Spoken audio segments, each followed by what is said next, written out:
Hello everyone, good morning and welcome to my channel life capture. আশা করি আপনারা সবাই ভালো আছেন, আমিও ভালো আছি। আজকে হচ্ছে মঙ্গলবার, 9 তারিখ, এপ্রিলের 9 তারিখ আজকে। আর কিছুদিন পর আমার মায়ের জন্মদিন, মানে মায়ের প্রতিষ্ঠা দিবস। আমি পুরীতে বেড়াতে যাওয়ার আগে বলেইছিলাম যে আজ থেকে কিছুদিন পর আমার বাড়িতে পুজো হবে, মায়ের পুজো হবে। সেই জন্য আজকে দেখতেই পাচ্ছেন আমি ঠাকুর ঘরে এসে আমার মাকে সমস্ত কিছু ড্রেস, মানে আর কাপড় পরাইনি। কালকে যদিও অমাবস্যা ছিল, আমি পুজো করেছি, কিন্তু মাকে আর শাড়ি চেঞ্জ করাইনি, কারণ এবার থেকে মায়েকে পরিষ্কার টরিষ্কার করার কাজকর্ম শুরু হচ্ছে, সে আর কি হবে একটু একটু করে, সেই জন্য আর কি। যাই হোক, অনেক দিন পর আপনাদের সাথে ক্যামেরার সামনে এলাম। আর এর আগের ভিডিওটাতে তো আমি শেয়ার করেইছি কিভাবে আমি পুরীতে কাটালাম, বা পুরীতে যখন ছিলাম তার কিছু কিছু ভিডিও যেটুকু পেরেছি আপনাদের সাথে শেয়ার করেছি। আর এখন থেকে তাই আবার সেই পুরোনো লাইফস্টাইলে ফিরে আসছি। এখন তো বাড়িতে একটা মানে ব্যস্ত ব্যস্ত রব, কারণ যেহেতু বাড়িতে একটা পুজো ব্যাপার থাকে। যদিও আমার বাড়িতে সেরকম ঘটা করে কোনো পুজো হয় না, ছোট করে নিজেদের মতন করি, একটুখানি মাকে সেবা দিই, পুজো করি, ব্রাহ্মণ দিয়ে পুজো টুজো করাই, এইটুকুই আর কি। আর তার জন্যই এখন থেকে একটু প্রস্তুতি নেওয়া। আমার বাড়িতে এই মায়ের পুজোটাই একটু বড় হয় আর কি। আর সেরকমভাবে আমার বাড়িতে সেরকম কোনো পুজো করি না। আর ঢাক ঢোল কাঁসার যা বাজানোর আমি নিজেই বাজিয়ে মাকে সেবা দিই, মা খুব ভালো মতোই সেটা জানি। যাকে চলুন, আজকে এখন বাজে সকাল সাড়ে নটা বেজে গেছে, 10টাই বাজতে যাচ্ছে, 10টা বাজতেই যাচ্ছে। সবাইকে মোটামুটি ব্রেকফাস্ট দিয়ে আমি ঠাকুর ঘরে এসে পুজোটা কমপ্লিট করে নিয়েছি। পরবর্তী যা যা করবো আপনাদের সাথে শেয়ার করতেই থাকবো। আর চলুন এখন থেকে স্টার্ট করছি ভিডিওটা, আপনারা আমার সঙ্গে থাকুন। নানা রকম কাজের ব্যস্ততার জন্য সকাল থেকে সন্টুকে আজকে খাওয়াবার সময় পাইনি। পুজোটা করে নিচে নেমে এসেছি, আগে সন্টুকে দুধটা খাওয়াবো বলে। সন্টু এখন গাড়ির আওয়াজ শুনতে পাচ্ছে বাইরে থেকে, জানেন তো, সেই জন্য সন্টু এদিক সেদিক তাকাচ্ছে। সন্টুর বাবা বাইরে গেছে, দোকানে গেছে, আওয়াজ পাচ্ছে, মনে হচ্ছে ভাবছে যে বাবা আসছে বোধ হয়। কিন্তু বাবা যে আসছে না, এটা রাস্তায় অন্য গাড়ি যাচ্ছে, সেটা বাবাটা বুঝতে পারছে না। অনেকদিন পর সন্টুকে আপনাদের সাথে দেখালাম। আচ্ছা, গরুর শরীরটা একটুখানি খারাপ, জানেন তো। এই দেখুন গোলু বাবা এসে গেছে। গোলু এসো, একটু দেখিয়ে দাও সবাইকে। গোলুর প্রচুর গায়ে লোম উঠছে, জানেন তো। এই যে আমার গোলু বাবা। গোলু একটু সবাইকে দেখে হাই করো। গরুর গায়ে প্রচুর লোম উঠছে। আর এই যে কোলে থাকবে না, একে এখন দুধটা খাইয়ে দিই। চলুন, এখন বসে বসে লম্ব, এই যে মেয়েকে টেনে চলে যাচ্ছে, দেখতে পাচ্ছেন, মেয়েকে চলে যাবে। একে দুধটা আগে খাইয়ে দিই, না খাইয়ে দেওয়া পর্যন্ত থাকে। গরুকে খাবার দিয়ে দিই তো গরু খেয়ে নেয়, কিন্তু সন্টু তো খেতে চায় না, এই জন্য সন্টুকে খাইয়ে দিতে হয়। দুষ্টু ছেলে তো আমার, দুষ্টু ছেলে, আবার কেমন দেখছে। গরুর আসলে বয়স হয়ে গেছে তো, আর এই গরমে ওর খুব কষ্ট হয়। আর ওর যেহেতু একটা পা ইনজিওর না, ও বাবুর ঘরে এসিতে শুতে যেতেও পারে না।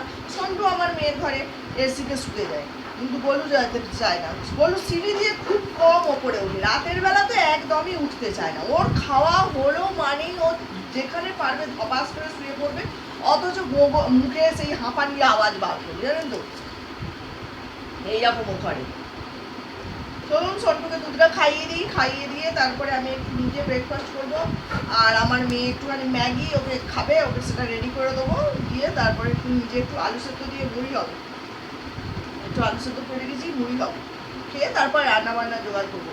আমরা পুরী থেকে আসার পর কি সাংঘাতিক গরম পড়েছিল কদিন বলো তো। পুরীতেও ছিলাম যখন, গরম তো ছিলই, কিন্তু ওটা তো নাতিশীতোষ্ণ মানে এলাকা, তবু অতটা বুঝতে পারিনি। মানে রোদে তো আমরা বেরোইনি, একমাত্র সমুদ্রে স্নান করতে গেছি যখন, তখনই, এছাড়া বেরোয়নি। কিন্তু যাই হোক, তবু আমাদের মানে ওখানে এসে আসার পর মারাত্মক গরমটা লেগেছিল, যে কষ্ট হচ্ছিল তখন। ওই কদিন 5-6 দিন বেশ ভালোই গরমটা পড়েছিল।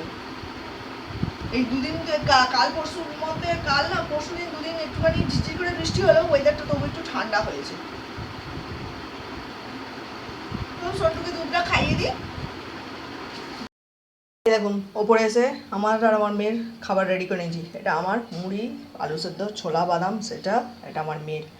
চলুন ওকে এখন এটা দেবো, আর আমি এটা খাবো। বহুত খিদে পেয়েছে, খেয়ে দিয়ে তারপরে কাজ। এখন বাজে দুপুর 2টো। আর সকালবেলা ব্রেকফাস্ট করার পরে আর কোনো রকম ভিডিও আপনাদের সাথে শেয়ার করিনি। তার কারণ হচ্ছে ওই এখন পুজোর ব্যস্ততা। টিঙ্কু বাজার দোকান করে এলো, সেই সব তুললাম, তারপরে রান্নার জোগাড় টোগাড় করে রান্না বসাতে বসাতে আবার দেরিও হয়ে গেছিলো। তারপরে আবার গরু সন্টুকে চান করাতে যেতে হয়, এই সবগুলো করতে গিয়ে একবারে ভাবলাম রান্নাটা কমপ্লিট করি, তারপর আপনাদের সাথে শেয়ার করব। আজকে দুপুরবেলা রান্নাতে কি করেছি সেটা একবার আপনাদেরকে বলি। দুপুরবেলা সোজা সাপটা সিম্পল রান্না বান্না, হাঁড়িতে ভাত, অবশ্যই দেখতে পাচ্ছেন ডিমের ঝাল, এটা আমার আর টিঙ্কুর। আর হয়েছে আলু সেদ্ধ, এটা আমার শ্বশুরমশাই ডিম সেদ্ধ। আর এই যে এদিকে হয়েছে এটা টকের ডাল। আর এই যে আলু ভাজা পটল ভাজা, এটা আমার মেয়ের। আর কালকের একটুখানি চাটনি ছিল। ব্যাস এই হচ্ছে এদিকে সোজা সাপটা সহজ সরল সিম্পল রান্না বান্না। এখন এই কদিন কাজের ব্যস্ততার মধ্যে যতটা পারবো শর্টে রান্না করার চেষ্টা করবো, কারণ এদিক সেদিক অনেক রকম নানা রকম ঘুরিয়ে পেঁচিয়ে কাজ করতে হয়। চলুন আর বক বক করবো না, 2টো বাজে, আমার শ্বশুরমশাইকে খেতে দিতে হবে। এখন বাজে বিকেল 5টা, আর সবাইকে চাটা দিয়ে আমি নিজে এক কাপ চা নিয়ে এখন বসেছি। একটু চাটা খাবো, খেয়েতে তারপরে একটু রেডি হয়ে বেরোবো পুজোর বাজার দোকান করতে। এই আজকে বেশি কিছু করবো না, আজকে অল্প বিস্তর করবো, আবার পরে আর একদিন গিয়ে আরও কিছু জিনিসপত্র কিনবো। একদিনে সব কিছু জিনিস আনা যাবে না, সেই জন্য চলুন আগে একটু চাটা খাই। সন্টুকে দেখছেন কিছু গরমে ছোটাছুটি করছে, কেমন দেখুন শুধু, মানে ওপরে নিচে এই করবে খালি। চাটা খাইয়ে দে, চলুন। কেমন বসে আছে দেখেছেন, গেটটা নিচের বন্ধ না রাখলে ও বাইরে বেরিয়ে যাচ্ছে, বাইরের কুকুরদের দেখতে পাচ্ছে ছুটি করে, তাদের পেছনে তাড়া করছে। আর এইরকমভাবে নিচের মেন গেটটা আমাদের বন্ধ করে রাখা হয়েছে। আর এই যে এখানে বসে আছে দুষ্টুমি 16 আনা। চলুন আমি চাটা খেয়ে নিয়ে রেডি হই, তারপরে আপনার সাথে দেখা হচ্ছে। দেখতেই পাচ্ছেন রেডি হয়ে গেছি, 5টা বাজে, সবাই রেডি। বাবুও যাচ্ছে, বাবু টিঙ্কু তিনজনে মিলেই যাচ্ছি। বেরিয়ে যা করবো না করবো আপনাদের শেয়ার করতেই থাকবো। চলুন বেরোই আগে, তারপরে দেখা হচ্ছে। আজকে বাড়ি থেকে বেরিয়েছি আমাদের বাড়ির টোটো করেই। আর টিঙ্কু এই যে বসে আছে দেখতেই পাচ্ছেন, আর অপোজিট দিকে আমি আর বাবু, এই যে আমরা মা মেয়ে দুজনে এদিকে আছি, আর টিঙ্কু এইদিকে রয়েছে। এখন যাচ্ছি বেনে মশলার বাজারগুলো, যেগুলো পুজোতে লাগে বেনে মশলা, সেইগুলো করতে। তারপরে আবার যেগুলো আজকে যতটা পারি করব, তারপরে যদি কিছু বাকি থাকে তখন আবার নেক্সট আর একদিন করব। আর রাস্তায় কি ভিড় দেখেছেন, প্রচুর গাড়ি। আর এই সন্ধ্যের টাইমটাতে না প্রচুর গাড়ি ভিড় হয়। তাই আমরা বিকেলের দিকে কোনো কেনাকাটা করতে গেলে খুব কম সময়, মানে 3জনে বেরোলে আমরা টোটো করেই যাই, মানে বাইকে করে যাই না। আমি আর টিঙ্কু বেরোলে যাই, দুজনে বাইকে করে হলে টুক করে সামনাসামনি হলে যাই, দূরের কোথাও যেতে হলে আমরা টোটো করেই যাই। আমরা এদিকে চলে এসেছি বেনে মশলার দোকানে, দেখতেই পাচ্ছেন হরেক রকমের জিনিসপত্র দিয়ে সাজানো পুজোর বেনা মশলা সব জিনিস। কদম ফুলগুলো দেখছেন, সামনেই পয়লা বৈশাখ আসছে, অক্ষয় তৃতীয়া, সেই জন্যই এত কদম ফুল রয়েছে। খুব ভালো লাগছে, দোকানটা বেশ সুন্দর ঝকমক করছে আলো দিয়ে, আর অনেক জিনিসপত্রও রয়েছে এখানে। আমি প্রথমে এসে আগে টিঙ্কু আমাদের যে ফর্দটা, বেনে মশলার ফর্দটা, সেটা দাদাটাকে দিয়ে দেয়। আর প্রত্যেক বছর আমরা এই দোকান থেকেই দোকান করে নিয়ে যাই, মানে আমাদের যখনই যা দরকার পড়ে বেনে মশলার জিনিস, আমরা এই দোকান থেকেই দোকান করি। আর এই দোকানে গোপালের জামাও বিক্রি হচ্ছিল, তাই আমার মেয়ে আর আমি দুজনে মিলে গোপালের জামা পছন্দ করছিলাম। আর যেহেতু আমার গোপালটা খুব ছোট্ট, একদমই ছোট্ট, আপনারা যারা আমার ভিডিও দেখেছেন, তাই জামাটা চুজ করতে হয় খুব মাথা ঘামিয়ে, কোন সাইজটা যে ওর হবে সেটাও বুঝতে পারিনি। একদম ছোট নিলে আবার হাত গলতে চায় না, জানেন তো, ছিঁড়ে যায় জামা।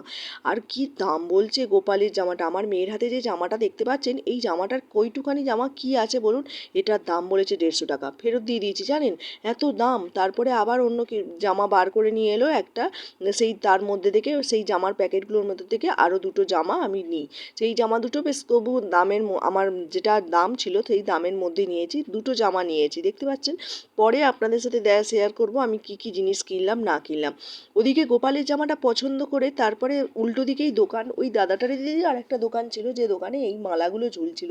আমার ঠাকুরের গলার জন্য আমার খুব ইচ্ছা ছিল এবারে একটা মানে এরকম মালা কিনে রাখবো, সারা বছর তো আমার গাছের ফুল দিয়ে সাজে, একটা প্লাস্টিকের মালা যদি কিনে গলায় রাখি বেশ ভারী মতন, দেখতে বেশ ভালো লাগে, সেই জন্য আর কি। কিন্তু এত দাম বলছে, কি বলবো, আমাদের মানে সাধ্যের বাইরে, জানেন তো। মানে অনেক রকম মালা দেখাচ্ছে যেটা চোখে লাগছে না, কিন্তু একটাই মালা ছিল যেটা চোখে লাগার মতন। আপনারা দেখতে পাচ্ছেন সাদা লাল রঙের যে মালাটা আছে, দেখতে পাচ্ছেন এই মালাটা আমারও খুব পছন্দ, টিঙ্কুরও খুব পছন্দ। মালাটা দেখেছেন কি সুন্দর দেখতে। দাম কত বলেছে জানেন, মালাটার দাম বলেছে 1500 টাকা। মানে এত টাকার বোধহয় বেনে মশলাও কিনিনি, এই শুধু একটা মালার দাম বলছে 1500 টাকা। মাথা খারাপ হয়ে যায় দাম শুনলে। মালাটা নিতে পারিনি, কি করব, আমাদের সাধ্যের বাইরে।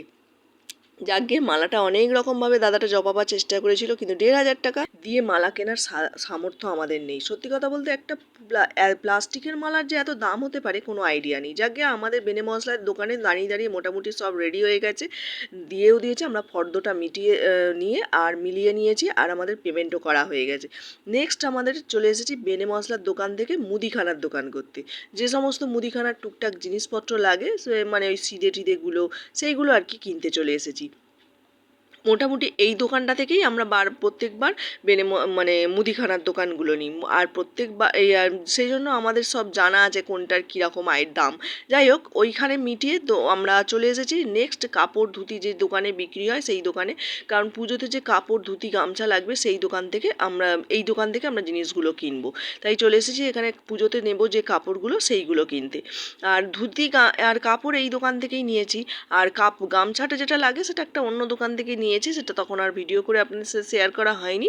এখন আমার মেয়েকে বলেছি তুই কটা কাপড় বাছ, যেগুলো আর বেশি এর মধ্যে চুজ করার কিছু নেই, সবই তো নেবো পুজো পারপাস, সেই জন্য মোটামুটি আমার মেয়ে 3খানা কাপড় বেছে দিয়েছে। আমাদের কাপড় পছন্দ করে নিয়ে এই যে দেখুন প্যাক করে দিচ্ছে, এটা নিয়ে আর একটা ধুতিও এর সঙ্গে নিয়ে নেবো ঠিক করেছিলাম এখান থেকেই, কিন্তু প্রচুর দাম বলছে জানেন তো, ধুতিগুলো নেওয়াটা মানে হচ্ছে দুষ্কর। যাই হোক, ধুতি নিই আমরা এই দোকান থেকে।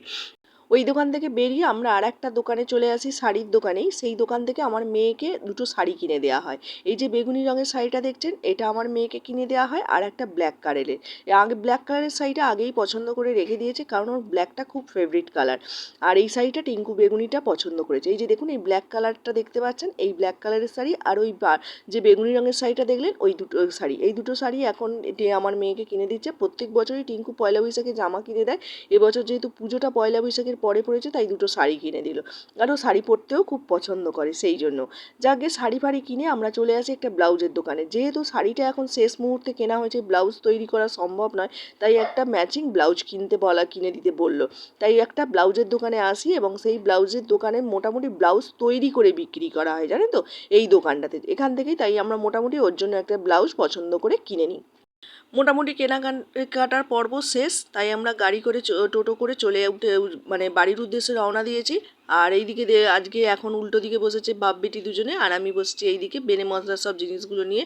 আর আমার মেয়ে বাজারে বেরোবে, কিছু খাবে না, এটা কখনো হয় না, তাই খাবার দাবার প্যাক করে নিয়েই একদম বাড়ির উদ্দেশ্যে বেরিয়েছি। বাড়িতে গিয়ে সবাই মিলে একটুখানি করে খাওয়া দাওয়া হবে। ওকে, চলুন বাড়ি যাই। এই দেখুন বাড়ি চলে এসেছি, আর বাড়িতে এসে দেখুন বেনে মশলাগুলো ওখানে, আর আমার মেয়ে আর টিঙ্কু বসে বসে বিছনাতে মোমো খাচ্ছে। আসার সময় মোমো কিনে নিয়ে এসেছি, আর যেহেতু মোমো খাচ্ছি সন্টু কি বাদ যায়, সন্টুও চলে এসেছে। সন্টু সমান নিয়ে চেঁচিয়ে যাচ্ছে কখন কি খাবে, কখন খাবে সেইটার জন্য।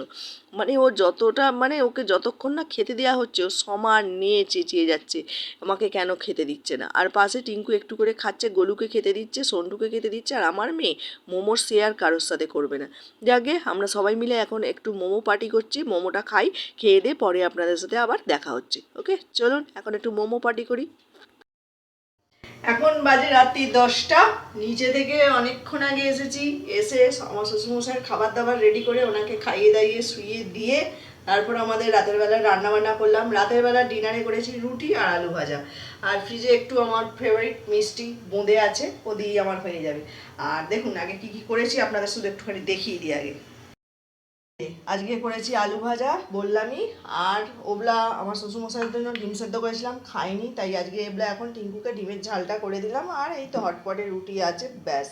এই হলো আজকে সোজা সাপটা সিম্পল দুপুরের লাঞ্চ, রাতের বেলার ডিনার, যা করেছি আপনাদের সাথে শেয়ার করলাম। এখন যেহেতু রাত্রি 10টা বাজে বললামই, তাই ভিডিওটা এখানেই শেষ করছি। ভিডিওটা ভালো লাগলে লাইক কমেন্ট শেয়ার করবেন, আর সাবস্ক্রাইব করতে একদমই ভুলবেন না। আপনারা সবাই ভালো থাকবেন, সুস্থ থাকবেন, আমার ভিডিও দেখতে থাকবেন। আজকের মতন গুড নাইট।